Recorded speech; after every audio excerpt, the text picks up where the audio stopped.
मैं शशि प्रकाश, सहायक प्रोफेसर ज्योतिष, जूथालाल संस्कृत महाविद्यालय, मंझोलिया, पश्चिमी चंपारण, बिहार। आज हम उपशास्त्रीय पुस्तक से संबंधित कुछ महत्वपूर्ण बिंदुओं पर चर्चा करेंगे और पिछले पाठ्यक्रम को आगे बढ़ाते हुए आज हम करण क्या है, इसके कौन कौन से करण होते हैं, कितने प्रकार के करण होते हैं, कौन से चर संज्ञक होते हैं और कौन से स्त्री संज्ञक होते हैं, या करण के स्वामी के नाम क्या है, इत्यादि विभिन्न बिंदुओं पे क्रमबद्ध तरीके से हम लोग आज बात करेंगे। सबसे पहले हम बात करते हैं कि करण क्या होता है या करण किसे कहते हैं। तिथि के आधे भाग को करण कहते हैं। तिथि के आधे भाग को करण कहते हैं, अर्थात एक तिथि में दो करण होते हैं। तिथि के आधे भाग को करण कहते हैं और एक तिथि में दो करण होते हैं। करणों की संख्या जो होती है वो कुल 11 हुए हैं। करणों की कुल संख्या कितनी है?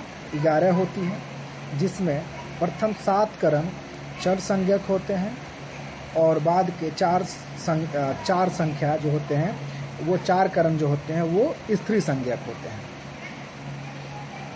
मतलब इसको हम लोग जो मैंने आपको बताया, ये सारांश में आपको करण के बारे में मैंने आपको महत्वपूर्ण जानकारी दी।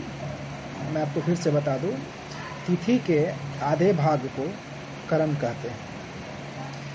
एक तिथि में 2 करण होते हैं और करणों की कुल संख्या 11 है, जिसमें पहले 7 करण जो है वो चर संज्ञक हैं और बाद के 4 संज्ञक वो आपको स्थिर संज्ञक हैं। बाद के जो 4 करण हैं, तो टोटल 11 करण थे और उसके ये खंडित किया गया। 4 आपको चर संज्ञक हो गए और 7 चर संज्ञक हो गए और 4 हो गए स्त्री संज्ञक। अब हम इस क्रम को आगे बढ़ाते हुए बात करते हैं। सबसे पहले हम लोग बात कर लेते हैं कि जो 11 करण हैं वो कौन कौन से हैं। उसके बाद फिर हम लोग बात करेंगे उसके स्वामी के नाम, फिर हम लोग बात करेंगे जो 7 चर संज्ञक हैं उसके बारे में, और फिर 4 स्थिर संज्ञक हैं उसके बारे में। तो पहले करण का नाम हम लोग जान लेते हैं। पहला करण वब, दूसरा करण का नाम है वालक, तीसरे करण का नाम है कौलब, चौथे जो करण का नाम है वो तैतिल, नेक्स्ट 5वां गर, 6ठा वनिज, 7वां विशिष्ट या भाद्रा, 8वां शकुनी, 9वां चतुष्पद, 10 नाग और 11 किमस्तुंध।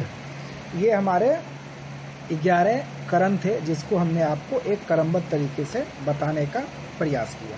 मैं आपको फिर से बता दूं करण के नाम: बव, बालक, कौलब, तैतिल, गर, वनिज,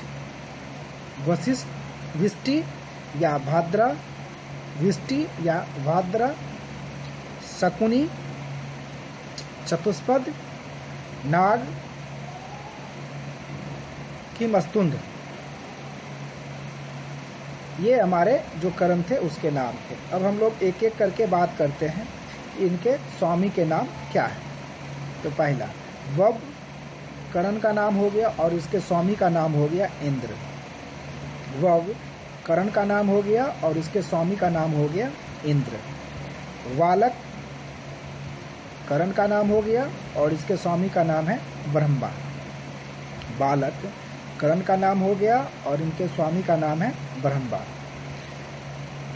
कौलब करण का नाम हो गया और इसके स्वामी का नाम हो गया सूर्य।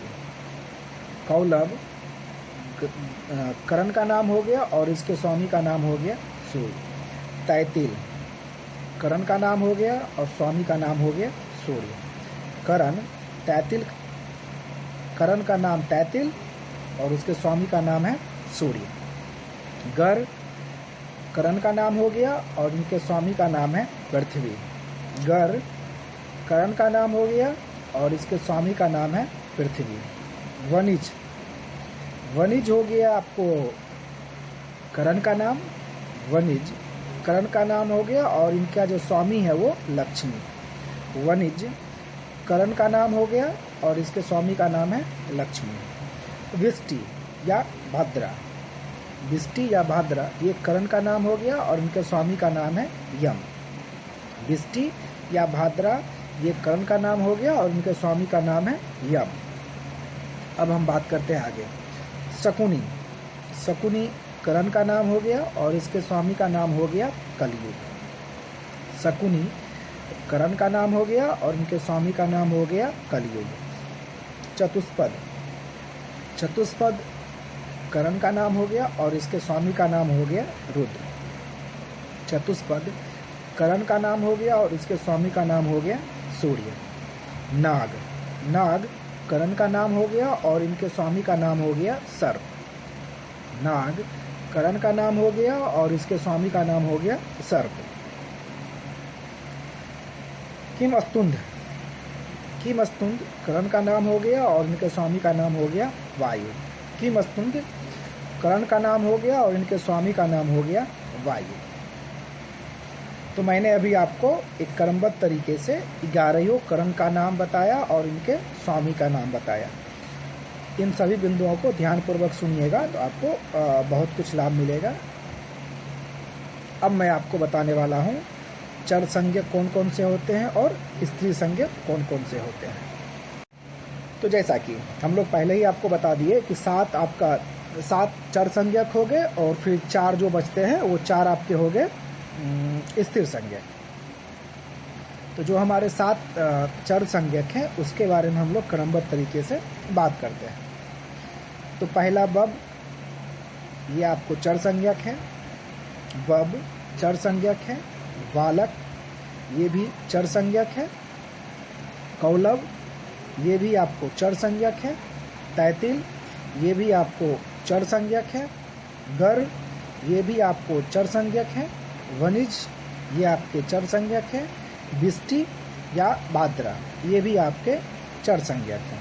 तो ये जो हमने आपको चर संज्ञक के बारे में बताया, ये 7 जो करण है ये आपको चर संज्ञक है। मैं आपको फिर से बता दूं, बब, बालक, कौलव, तैतिल, गर, वनिज और फिर आपको विष्टि या भाद्रा, ये 7 जो है करण ये सब चर संज्ञक हैं।